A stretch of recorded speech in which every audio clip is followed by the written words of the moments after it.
আর কটা কিপ্টে লোক দেখেছো শুনি? কি বললে? আমি কেপন? আরে না না না, তুমি কিপ্টে হতে যাবে কেন? আমি বলছিলাম কি, বলছি যে ওই এক কাপ চা হবে নাকি? হ্যাঁ, নিকুচি করেছে তোমার চায়ের। পাঁচালি মাথায় থাক, আমি চললুম। বলি তোদের দিদিমা দুধ চিনি খরচের ভয়ে এক কাপ চাও দিলে না আমায়। তা তোরাই বল, দিদিমাটা হাড় কিপ্টে কিনা? গোপাল দাদু, আজ একটা কিপ্টের গল্প শোনো। কিপ্টের গল্প? হ্যাঁ, কিপ্টের গল্প। শোন তবে। একদিন মহারাজ রাজসভায় বললেন, অনেকদিন ধরেই একটা প্রশ্ন আমার মাথায় ঘুরপাক খাচ্ছে, কিন্তু কিছুতেই সঠিক জবাব পাচ্ছি না। আপনার প্রশ্ন ব্যক্ত করুন মহারাজ, আমি আর টেনশন নিতে পারছি না। পৃথিবীর সবচাইতে বড় দাতাকে? এটার কি এমন কঠিন প্রশ্ন মহারাজ? স্বয়ং মহারাজ কৃষ্ণচন্দ্রের চেয়ে বড় দাতা আর কেউ আছে নাকি? একদম সত্য মহারাজ, আপনি থাকতে। কি গোপাল, তোমারও কি তাই ধারণা? কি হলো গোপাল, তুমি দেখছি খুবই চিন্তিত হয়ে পড়লে। মহারাজ অপরাধ নেবেন না হুজুর, পৃথিবীতে সবচেয়ে বড় দাতা একজন কৃপণ মহারাজ। বেটা ভাঁড়ের হলোটা কি? মহারাজের খেয়ে পড়ে বলে কিনা। থামুন আপনি। হ্যাঁ গোপাল, তুমি বলো। দেখুন মহারাজ, একজন কৃপণ সারা জীবন অতি সাধারণভাবে থেকে আধ পেটা খেয়ে টাকা পয়সা জমিয়ে রাখে মহারাজ, কিন্তু তার মৃত্যুর পর সেই টাকা তার নিজস্ব কোনো কাজেই লাগে না মহারাজ।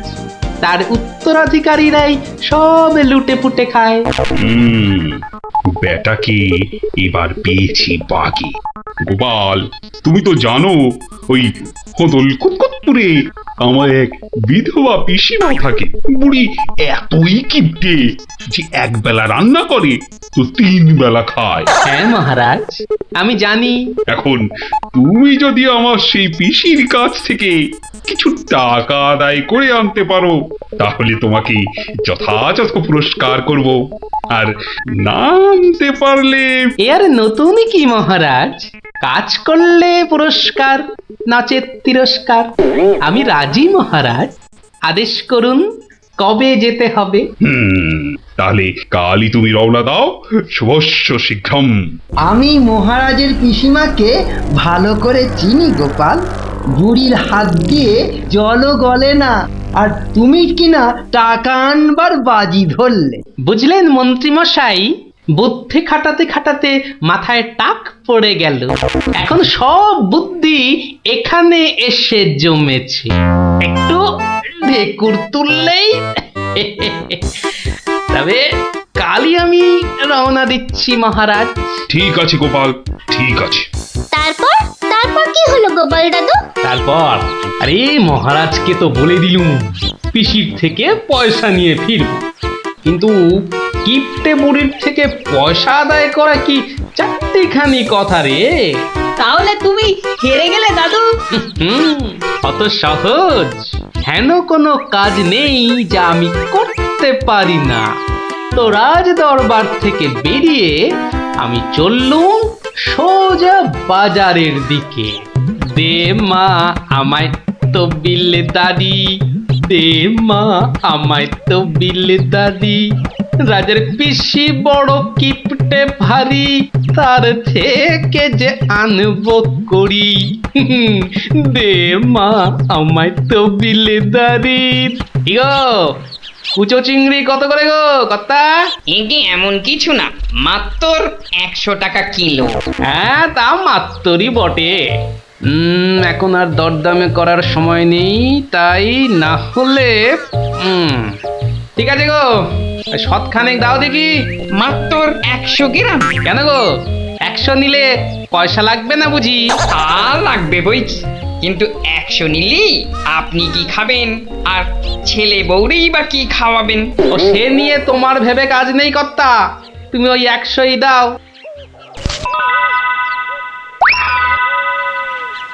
গিনি, ও গিনি, এই চিংড়িগুলো মুচমুচে করে ভেজে দাও তো দেখি গিন্নি। বলি দিন দিন তোমার বুদ্ধি শুধু লোপ পাচ্ছে নাকি, হ্যাঁ? এই শনিবারে বার বেলায় চিংড়ি এনে হাজির করলে যে বড়, হ্যাঁ? হে বাবা বড় ঠাকুর, বাবা পাগলটার অপরাধ নিও না বাবা। যাও যাও যাও যাও, ওগুলো ফেলে দিয়ে এসো গে। ফেলে দিয়ে এসো গে? অত সস্তা? ফেলে দিলেই হলো? এ জেসে মাছ নয় গিন্নি, এ হচ্ছে পুরস্কার আনবার মাছ। পুরস্কার আনবার মাছ? ব্যাপারটা কি, হ্যাঁ? একটু খোলসা করে বলো দেখি। আরে বাবা, আগে যা বলি শোনো, শোনো দেখি। সত্যি গো, তোমার কত বুদ্ধি। দাও দাও দাও দাও, আমি এক্ষুনি মাছগুলো ভেজে রাখছি। এই নাও তোমার চিংড়ি। দাও দাও দাও গিন্নি। আরে অনেকটা পথ যেতে হবে গো, হোদল কুতকুত কি এখানে? তবে আমি চলে গিন্নি। চলি বলতে নেই, বলো আসি, পয়সা নিয়ে আসি। ঠিক আছে ঠিক আছে, আমি আসি, কেমন? দুর্গা দুর্গা দুর্গা দুর্গা, জয় মা, মাগো পুরস্কারটা যেন জোটে মা। অনেক দিনের ইচ্ছে, এক জোড়া মালা গড়াবো। দুর্গা দুর্গা দুর্গা দুর্গা দুর্গা দুর্গা। গোপালি চলেছে তাই ঠং ঠাং, পয়সা বাজছে টাকে। গোপালি চলেছে খুশো চিংড়িকে ছেকে। গোপালে গোপালি চলেছে গোপাল, একটু পরে কিপটা পিসিরি পুরতে চলেছে কপাল। গোপালে গোপালে গোপাল গোপাল। পিসিমা, ও পিসিমা। কে বাছা, এই ভক্তপুরে আবার কে এলি? পিসিমা, আমি গোপাল গো, সেই কৃষ্ণনগর থেকে আসছি গো। গোপাল মানে আমার কেষ্টর ভাঁড় গোপাল? হ্যাঁ পিসিমা, আমি তোমার কেষ্টচন্দরের ভাঁড়। আর দরজাটা খুলবে নাকি এই রোদে? খুলছি বাছা, খুলছি। একা মানুষ তো, আয় আয় আয় আয় আয়, ভেতরে আয়। একদম জ্বলে পুড়ে গেছিস দেখছি। বস বস বস, আমি একটু জল এনে দিই। নে দেখিন, জলটা খেয়ে নে। একটু চিনি যে দেব, তার আর জো আছে? জানিস বাবা, মাস চারেক আগে 1 আনার চিনি কিনেছিলুম, তা হত ছাড়া পিঁপড়ে গুলো সব শেষ করে দিয়েছে গা। তুই বাবা শুধু জলটাই বরং খেয়ে নে। ও, ঢের কিপটে দেখেছি, এই তো দেখি হাড় কিপটে। না না পিসি, ওই চিনি টিনির দরকার নেই। এমন সময় এলি বাচ্চা, একটু জিরন দে তুই। আমি এক গাল মুখে দিই কিছু। না না না, তুমি ব্যস্ত হইও না পিসিমা। হ্যাঁ, তা পিসি কি রেঁধেছ গো আজ? বিধবা মানুষের আর রাধা বাড়া। গাছে লাউ ছিল, ওটা পেড়ে ঘন্ট করেছি। আর এই আতপ চালের ভাত।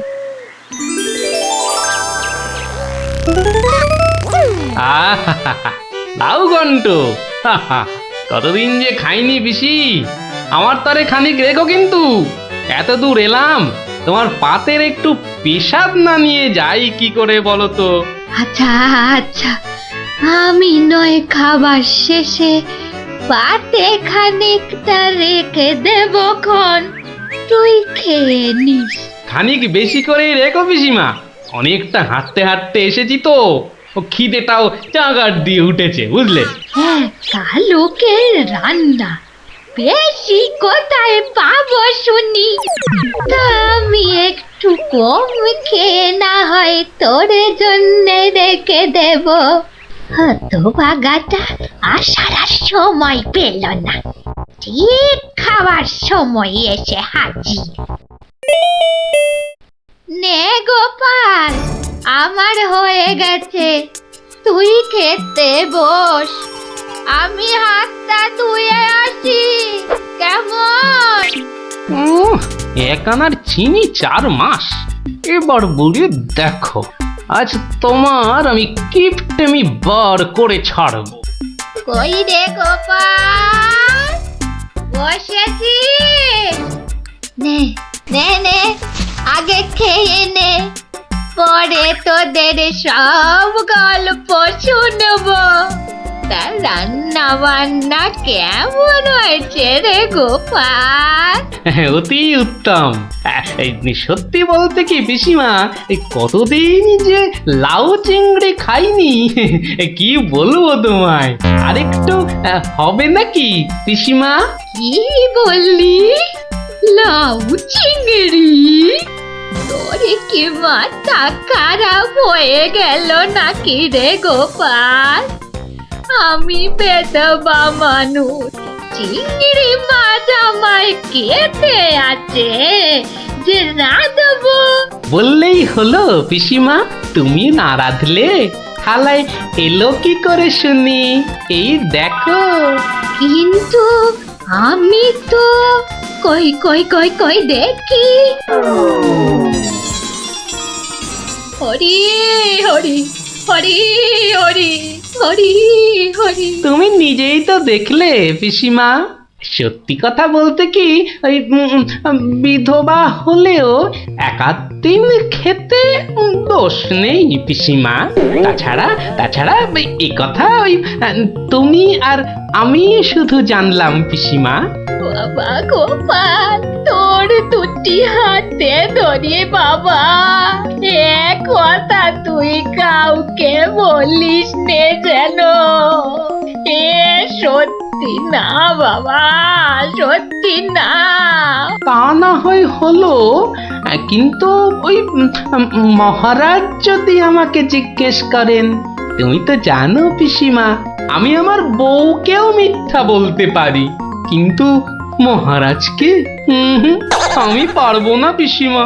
কেষ্ট যেমন তোদের মহারাজ, আমিও তো তার পিসি নাকি? নে নে বাবা, এই কটা টাকা রাখ, কিন্তু এই তুমি আমাকে ভারী ফ্যাসাদে ফেললে পিসিমা। এই মহারাজকে মিথ্যা বলতে গেলে না পিসিমা, আরো কিছু ছাড়তে হবে। আরো নে নে, দেখ এতে কত আছে। দেখি দেখি দেখি, একটু বেশি পেলেই ভালো হতো। তা এর বেশি নেই যখন, তখন দেখিস বাবা, এই বেদবার সম্মানটা বাঁচাস বাবা। তুমি নিশ্চিন্তে থাকো পিসিমা, আমার কথার নড়চড় হবার নয়।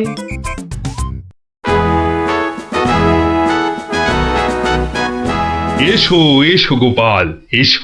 কিন্তু তোমার মুখটা ওরকম বিষণ্ণ দেখাচ্ছে কেন? নিঘাত পিসিমার কাছে জব্দ হয়ে এসেছো। সে আর বলতে, আমি গোপালের মুখ দেখেই ধরেছি ব্যাটা আজ একেবারে লেজে গোবরে হয়ে গেছে। মন্ত্রীমশাই একদম ঠিক ধরেছেন। আরে বাবা, রাজামশাইয়ের পিসিমার থেকে টাকা আদায় করা কি চারটিখানি কথা? কি হলো গোপাল, তবে কি তুমি সত্যি সত্যি টাকা আদায় করতে পারোনি? মহারাজ, পেরেছি মহারাজ, পেরেছি। এই নিন। তাহলে তোমাকেও তো চিন্তাগ্রস্ত লাগছে কেন? আপনি যদি অভয় দেন তো বলি। না না, তুমি নির্ভয় বলো গোপাল, নির্ভয় বলো। অভয় যখন পেয়েছি, বলছি তবে শুনুন মহারাজ।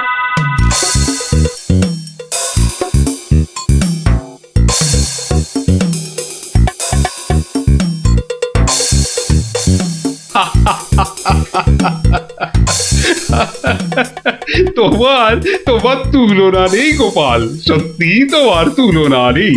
তবুও তুমি তুমি এত বিষণ্ণ কেন? আগে আপনার বিধবা পিসিকে ঠকিয়ে না না গোপাল, একদম নয়।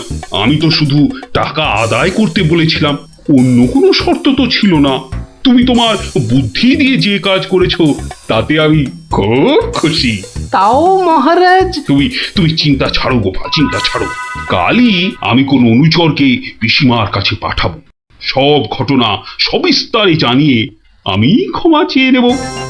আর হ্যাঁ, তোমাকে দেওয়া পিসিমার টাকার 4 গুণ আমি ফেরত পাঠাবো। এবার আমি শান্তি পেলাম মহারাজ, আপনি যথার্থই ন্যায় বিচারক। এই নাও তোমার পুরস্কার।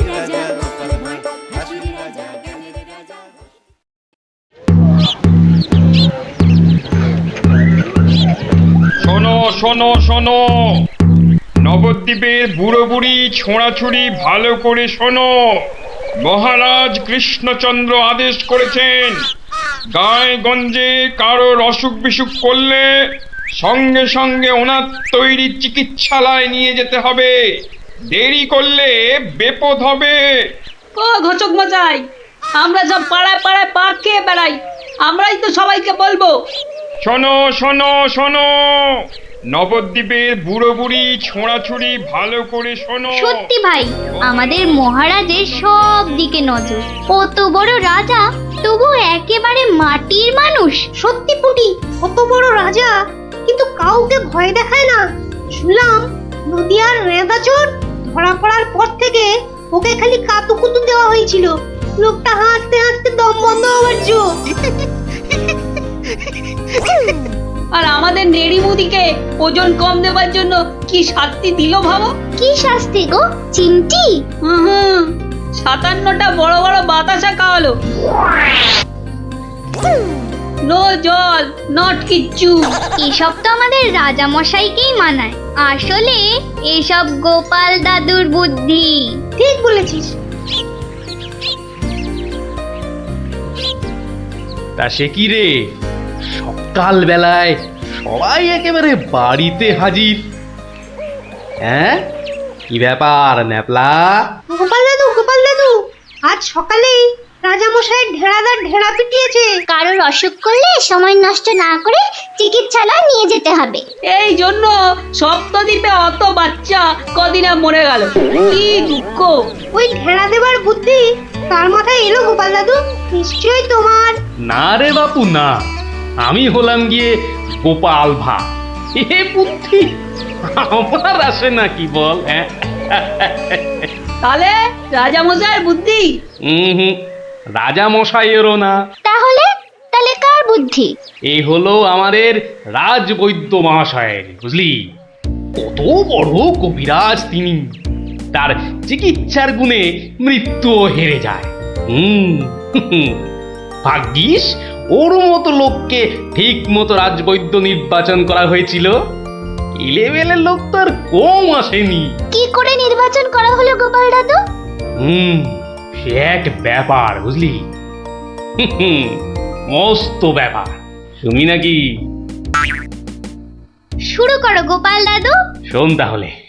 সে বছর খুব গরম পড়েছিল, প্রাণ একেবারে হাই যাকে বলে। ঘরে ঘরে অসুখ। এই সময়ে রাজামশাইয়ের চিকিৎসালয়ের যে বড় কবিরাজ, তিনি চলে গেলেন কাশীতে। যা বাবা, সে তো মহা বিপদের কথা, ভাববার কথা। সে আর বলতে, সবচেয়ে ভাবনা হলো রাজামশাইয়ের। প্রজাদের শরীরের কথা ভেবে ভেবে রাজামশাইয়ের ঘুম নেই একেবারে। রাজসভায় পাইচারি করে বেড়াচ্ছেন, সভা পণ্ড।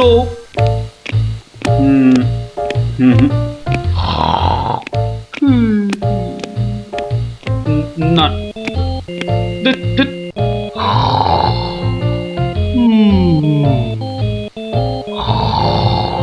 গোপাল! আগে মহারাজ, আপনার মুখ চোখ একেবারে শুকিয়ে গেছে মহারাজ। আপনার এত চিন্তা কিসের বলুন তো? হ্যাঁ, ওই সূর্যকে মেঘে ঢাকলে যেমন সব কিছু অন্ধকার, তেমনি আজ আমাদেরও সেই অবস্থা মহারাজ। তুমি তো ভারী পচা খেদা ভাঁড় হে গোপাল। রাজবৈদ্য কাশি গেছে, দেখেছো কি চিকিৎসার হাল? ভেবে ভেবে কেষ্টচন্দ্র জেগে সারা রাত, অসুখেতে লোকে কাত, চিকিৎসার একই অধঃপাত। দেখো কাণ্ড, এই কথা! তুমি একে এই কথা বলছো গোপাল? অসুখ নামে কুমির এসেছে রাজ্যে, কেটে লম্বা খাল। আরে আপনি থামুন দেখি রাজকবি। দিন রাত্রি তো তেল দিচ্ছেন রাজামশাইকে। কিন্তু বিপদ তো এসে হাজির গোপাল। কবিরাজ পাওয়া শক্ত হবে না গোপাল, কিন্তু উপযুক্ত রাজবৈদ্য নির্বাচন করব কিভাবে? তার হাতেই তো সব ভার দিতে হবে। সে তো কম কথা নয়। সত্যি কি যে হবে, রাজবৈদ্য নেই ভাবলেই পেটটা কেমন গুড়গুড় করছে মহারাজ। বড় ভয়ঙ্কর ব্যাপার। কি করে ঠিক ঠিক রাজবৈদ্য নির্বাচন করব সেই চিন্তাই এখন করছি। রাজামশাই যদি অভয় দেন, তাহলে সবচেয়ে গুণী রাজবৈদ্যকে আমি নির্বাচন করে দেব। তুমি ভাঁড় করবে রাজবৈদ্য নির্বাচন? রাজপণ্ডিত শুনুন শুনুন, কি বলে গোপাল শুনুন। কিম অদ্ভুতং! বামুন হয়ে চাঁদ ধরতে চায়। বামুনং চন্দ্রং ধরিষ্যতি। অদ্ভুতং অদ্ভুতং। কালে কালে কতই হবে, পিঠে পুলির ল্যাজ বেরোবে, বেড়ালের সিংহ যাবে, সিংহ মশাই ঘাস যে খাবে। শুনুন মহারাজ, শুনুন শুনুন, যদি আমি ঠিক ঠিক রাজবৈদ্য বেছে দিতে না পারি, তাহলে আমার এক গালে চুন আর এক গালে কালি মাখিয়ে উল্টো কাঁধায় চড়িয়ে কৃষ্ণনগরে ঘোরাবেন, ঠিক আছে? বেশ বেশ, গোপালের কথায় আমরা রাজি। বলো গোপাল, এবার কি করতে হবে? মহারাজ, ওই মন্ত্রী মশাইকে বলুন দেয়ালে দেয়ালে আপনার ঘোষণা সেঁটে দিতে। আগামী মঙ্গলবার মানে 7 দিন পরে আপনি এ রাজ্যে বৈদ্যদের ডাকুন, আমি ঠিক লোক বেছে দেব মহারাজ। বেশ, আগামী মঙ্গলবার 7 দিন পর। মন্ত্রী মহারাজ, করো ঘোষণা, রাজবৈদ্য চাই। যে আজ্ঞে রাজামশাই। তারপর কি হলো গোপাল দাদু? হ্যাঁ, কি হলো? হ্যাঁ, কি আবার হবে? নবদ্বীপ জুড়ে দেয়ালে দেয়ালে সাঁটা হলো রাজবৈদ্য চাই। পরের মঙ্গলবার হই হই কাণ্ড, সবাই চায় রাজবৈদ্য হতে। ময়রা নাপিত নারকোল পাড়িয়ে তারাও সব ছুটলো রাজবৈদ্য হতে। একেবারে 3000 বৈদ্য, বুঝলি? 3000! মহারাজ কৃষ্ণচন্দ্র তো গুণী মানুষ, তিনি 3000 জনের থেকে 3 জনকে বেছে দিলেন। ওদের মধ্যে থেকে বেছে দিতে হবে রাজবৈদ্যকে। 3000 বৈদ্য এসেছিলেন, বেশিরভাগই রদ্দি। অথচ বলছে আমরা সব বদ্যি। আরে চুপ করো না বাবু, রাজামশাইকে বলতে দাও না ভায়া। আমি 3000-এর মধ্যে 3 জনকে বেঁচেছি। এইবার তোমাকে আসল বাছা বাঁচতে হবে, আর ঠিক মতো না হলে এই গালে মাখিবে চুন, ওই গালে কালি, গাধায় চড়িয়া ভাঁড় খাবে গালা গালি। আমি তৈরি আছি কবি মশাই। আপনি কাকে কাকে বেছেছেন মহারাজ? মন্ত্রী মশাই, ডাকুন ওদের, এটা আপনার কর্ম।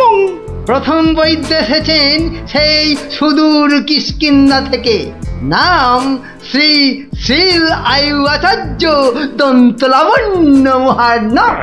কোথায় কোথায়? আসুন আসুন মহার্ণব মশাই, এগিয়ে আসুন এগিয়ে আসুন। দ্বিতীয় বৈদ্য দ্বিতীয় বৈদ্য এসেছেন অলকাপুর থেকে, ওনার নাম হলো মম নাম পিণ্ডাইকরণ কবিরাজন পুঙ্গবং চরক শাস্ত্রী। দেখো কাণ্ড, এত বড় বড় নাম মনে রাখা ভয়ানক শক্ত বুদ্ধি মশাই। আমি ওনাকে বলবো আচার্য মশাই, আর আপনাকে বলবো শাস্ত্রী মশাই। মন্ত্রী মশাই, এবার তৃতীয় কবিরাজকে ডাকুন। তৃতীয় কবিরাজের নামটা বড় ছোট, শাস্ত্রী নয়, আচার্য নয়, নবদ্বীপের লোক। খুব বয়স হয়েছে। ওর নাম হলো, আমাকে লোকে বলে বুড়ো কবিরাজ।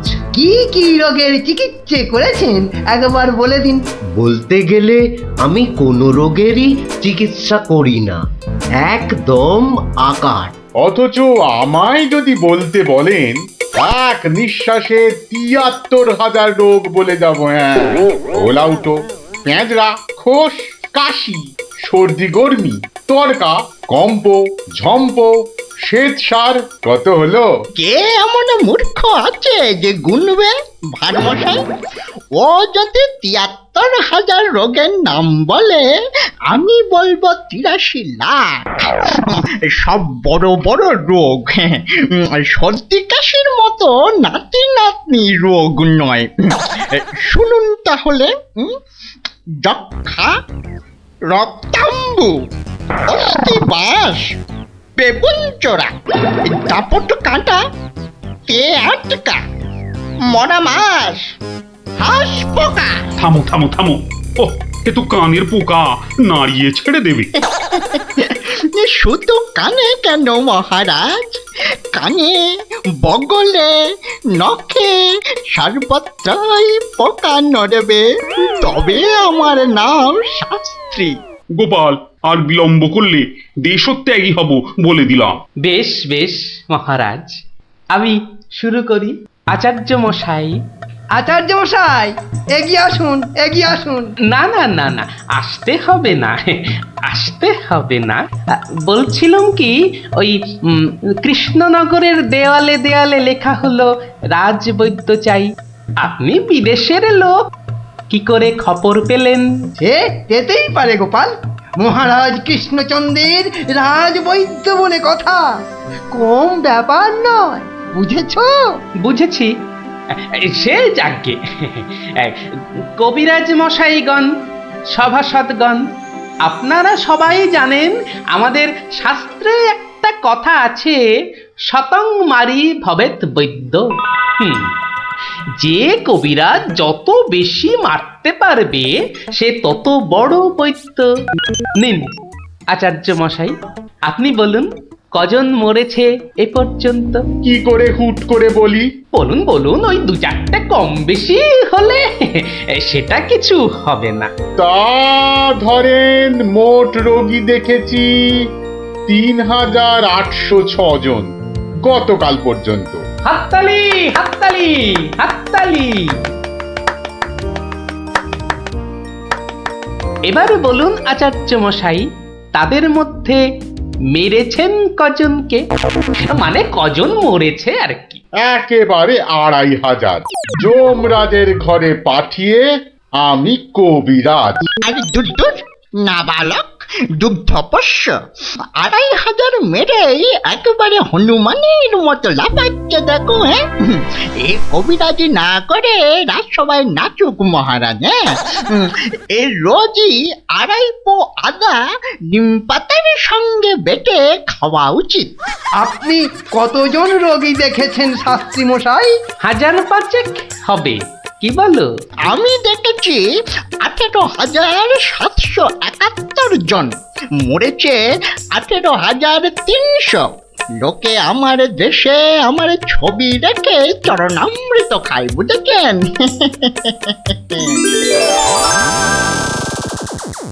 বুঝলেন তো? একবার দুজন সৈনিক দৌড়াতে দৌড়াতে এসে থামলো, খবর এনেছে ওরা। তা আমি শক্তি বাড়াবার জন্য একটু শরবত দিলাম। ওরা খেলো? খেলো, ফুলে গেল, পটাং করে ফেটে মরে গেল।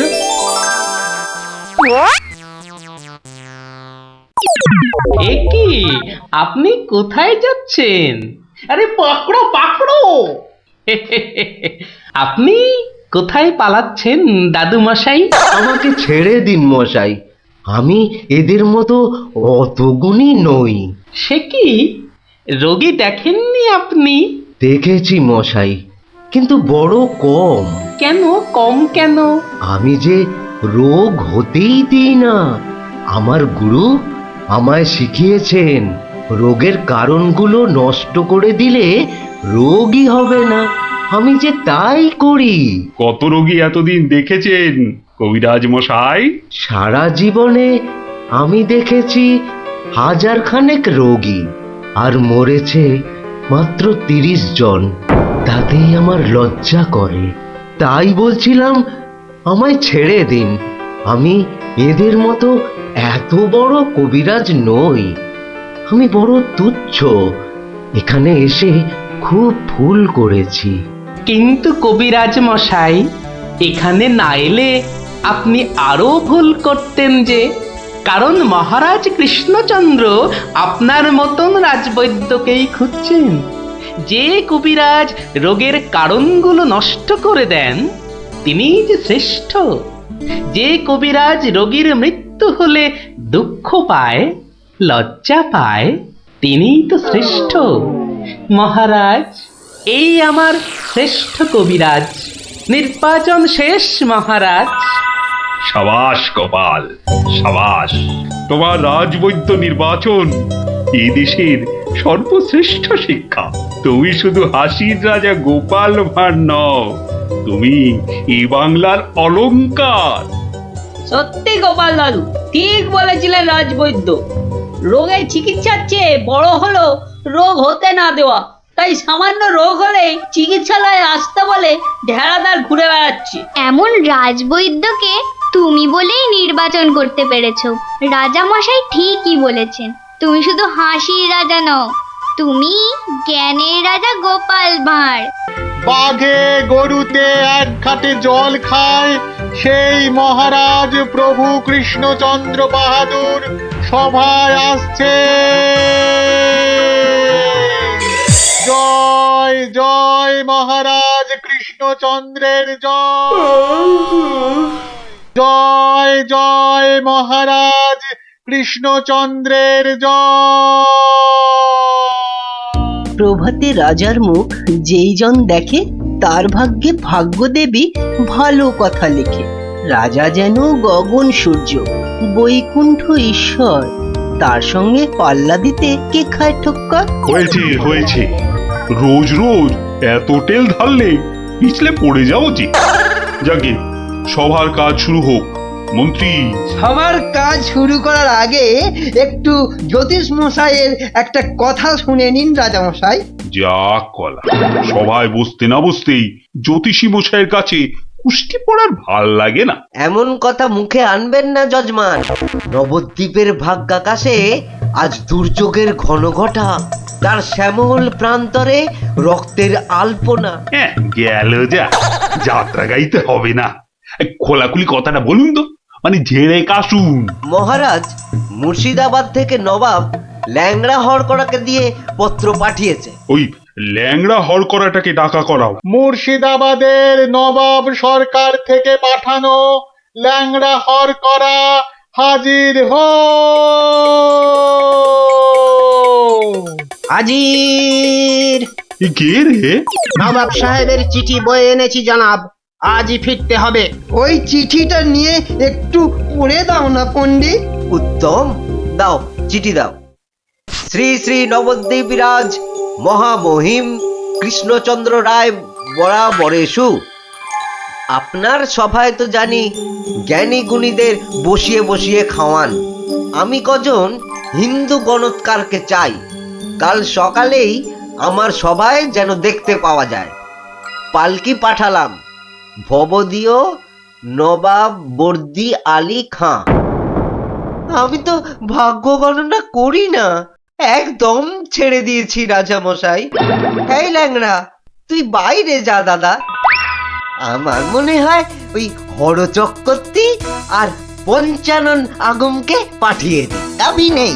হ্যাঁ, বড় নৈবেদ্য খাবার বেলা তুমি জ্যোতিষী, আর এখন এখন তুমি তুলসী পাতা না? হরু যাবে কেন? হরু যাবে কেন? জানিস মহারাজের সঙ্গে নবাব সাহেবের শত্রুতা। আগে মহারাজ, এই হরু আর পঞ্চাকে বাঘের মুখে ঠেলে দেওয়া কি ভালো দেখায়? আমি বলি কি মশাই, জ্যোতিষ মশাই যান, কত লেখাপড়া, মা সরস্বতীর আঁচল চাপা পণ্ডিত। কি মুখ খুঁড়ে এই কৃষ্ণপক্ষে আমি যাব নবাবের কাছে? আমি বলছিলাম গণৎকার বলে আমাকেই পাঠিয়ে দিন। ওই নবাবটা আমার 1 নম্বরের শত্রু। জানি গোপাল, জানি। ওই জন্যই তোমাকে পাঠাতে যে বড় ভয় পাই। তুমি কি বলো? আমার মনে হয় মহারাজ জ্যোতিষী হরু ঠাকুর আর পঞ্চু ঠাকুরকে পাঠিয়ে দিন। নইব মুখ খুব ভার। বলছি এটা কৃষ্ণপক্ষ। আমি তো আর কষ্টেই জানি না। আমি গিয়ে কি করব বলুন? আমি তো কথাই বলতে পারি না। তবু তোমরা 3 জনই যাবে। সেনাপতি, ঘোষণা করো। মহারাজ ঠিক করেছেন। মুর্শিদাবাদের নবাবের সভায় কাল যে 3 জন গণৎকার উপস্থিত হবেন তারা হলো এই জ্যোতিষী মশাই ও হরু ঠাকুর আর পঞ্চা ঠাকুর। ব্যাস, হাকিম নড়বে, তবু হুকুম নড়বে না।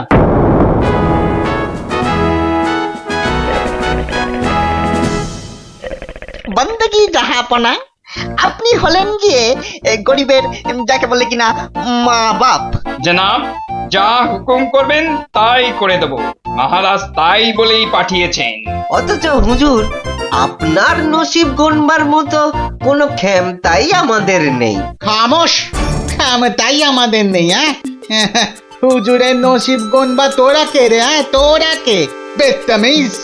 কাকে ধরে এনে পাঠালো কৃষ্ণচন্দ্র? জাহান্নামে যাওয়ার জন্য কম্পাক পা বাড়িয়ে দিয়েছে। এতদিনে হুজুর আচ্ছা কসরত করেছেন, ফাঁদে পড়েছে আহাম্মুকটা। খালি পাশ কাটিয়ে পালায়, খালি পাশ কাটিয়ে পালায়। এই পণ্ডিত কটাকে 3টে বাদ জানতে চাই, না বলতে পারলেই শুল। এ উজিরটা কি রে? ভুলে বসিয়ে কি হবে? কয় কয় 20 সাল কয়। জি কয়েল লাগে 20 সাল টোপ্পা। মরে যাব খোদা বন্ধ। ছেলে পিলে সব গাছতলায় গিয়ে বসবে। ঠিক কেউ জুটবে না জনাব। আমার আবার ভাতে একটু ঘি না পেলে চোয়া ঢেকুর ওঠে। তার চেয়ে 3টে সওয়াল পুছতে বলুন উজির সাহেব। यही मर्द का बात। কি করব হুজুর? ডাঙায় বাঘ আর জলে কুমির। আপনাকে খুশ করে না ফেললে কৃষ্ণচন্দ্র ছাড়বে নাকি? জান কবুল, সওয়াল পুছ করুন। बहुत अच्छा। पहला सवाल, माटिर नीचे की আছে? মাটি আছে। मिट्टी के अंदर में क्या है? দ্বিতীয় প্রশ্ন, পৃথিবীর মাঝখান ঠিক কোন জায়গাটা? আমি তো রাজ সরকারে জরিপ করি না খোদাবান। সত্যি বলছি, আমিও করি না। মাসে তোলার দিব্যি। জরিপের লোক সব আলাদা। এই মা কালীর দিব্যি। तीसरा सवाल, 3 নম্বর প্রশ্ন, পৃথিবীকে 1 পাক ঘুরতে গেলে কি করতে হবে? পায়ে হেঁটে। पैदल पैदल। কি মুশকিল, অত হাঁটা যায় নাকি? সাদা সাপটা কথা জানাব, আমাদের বইয়ে এসব সওয়ালের কোনো জবাব নেই। দিন দিন গারদে পাঠিয়ে। क्या तुम जवाब देगा? জি। 3 सवालेर जवाब देगा? बहुत अच्छा। बताओ। আমি একটা জবাবও দিতে পারবো না হুজুর।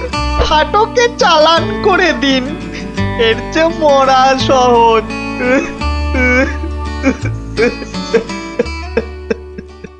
অসম্ভব, অসম্ভব। মন্ত্রী, এই যে মহারাজ, এই যে মহারাজ, বলি থাকো কোথায়? আমি তো আপনার পাশে পাশেই থাকি মহারাজ। প্যাকাটি কোথাকার, এত বড় একটা কাণ্ড হয়ে গেল, তবু হুঁশ নেই। যেন মাথায় পড়িল আকাশ ভেঙে, তবু দিন কাটে খেয়ে ও দে। মন্ত্রী না ষড়যন্ত্রী ভাই, দুষ্টু। বাক্যম অনর্থকম আজীবাজিন কথন বন্ধন। মহারাজের 3 গণৎকারকে নবাব ফাটকে পুড়ে দিল, আর উনি এসছেন অং বং চং করতে। মহারাজ, আমি বলি কি, এই নবাবের নামে একটা পদ্য লিখে পাঠাই। এই যে আমি লিখেও ফেলেছি। তুমি আমার প্রিয় নবাব, তোমায় আমি দিচ্ছি জবাব। বুকটা আমার দুরু দুরু। এটা একটা আস্ত গরু। মহারাজ, সৈন্যবাহিনী নিয়ে গিয়ে একটা যুদ্ধ করে দেখি। তুমি বুদ্ধি ঢেকি, 3টে প্রশ্নের জবাব দিতে পারো না, পাকামো করতে এসেছো। বিজ্ঞানী মহারাজ, প্রশ্নের উত্তর দিতে পারি, কিন্তু নবাব তো আসলে ঝগড়া বাঁধাতে চাইছেন, কোনো জবাবই যে শুনবেন না। কি সর্বনাশ! তার মানে আবার খাজনা বাড়াবার তালে আছে? হ্যাঁ, তাহলে এখন উপায়? নবদ্বীপের 3 পণ্ডিত নবাবের ফাটকে জীবন কাটাবে। এ মা, ভীষণ লজ্জা করে। লোকে কি বলবে? ম্যাগো ঠিক যেন ছন্দ ছাড়া পদ্য। মিষ্টি ছাড়া আবার কাঁচা গোল্লা হয় নাকি? কি করে মুখ দেখাবো ভাই? যা। আর একটা কথা বললে তোমাকে 17 ঘরে নামতা মুখস্থ ধরবো। খালি ভাবো ভাবো এখন কি উপায়। আমি বলছিলাম একটাই উপায় আছে মহারাজ। গোপাল, এখন থামো, হাসি মশকরার সময় নয় এখন। আমি তো জানি মহারাজ, উপায় একটাই। কি উপায়? আপনার রাজপণ্ডিত বলে আমাকে মুর্শিদাবাদে নবাবের দরবারে পাঠিয়ে দিন মহারাজ। বাচালং, তুমি ভর পণ্ডিতের জবাব দিতে দাঁত ভেঙে যাবে। তাহলে আপনাকেই যেতে হবে পণ্ডিত মশাই। ফাটক